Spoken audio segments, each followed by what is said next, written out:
রাজা, মন্ত্রী তোমার জামায় কেন গন্ধ?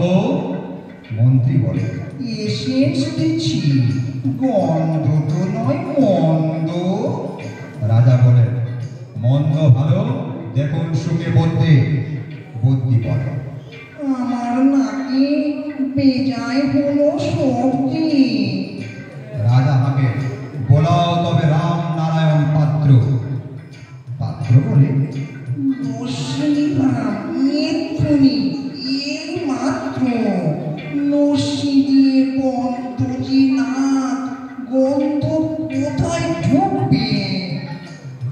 রাজা বলে, কোটাল তবে এগিয়ে এসো শুনবে।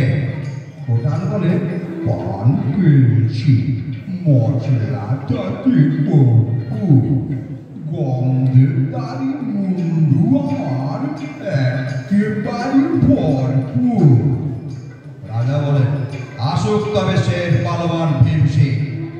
ভীম বলে, আজ করছে আমার সমস্ত কাজ ঝিমঝিম, রাত্রে আমার বোখার হলো, বলছি হুজুর ঠিক বাত।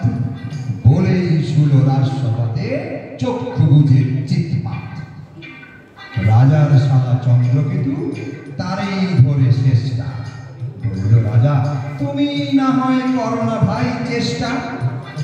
চন্দ্র বলে, মারতে চাও তো ডাকাও না তো জল্লাদ, গন্ধ শুকে মরতে হবে, এ আবার কি আল্লাহ।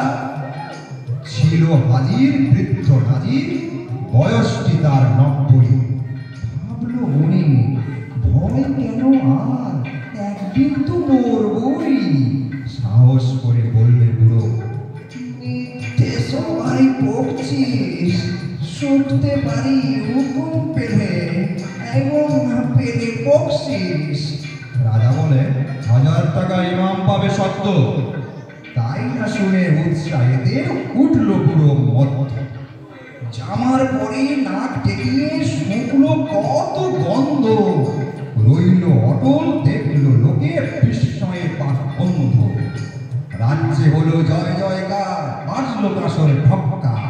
বাপরে কি তেজ বুড়োর হাড়ে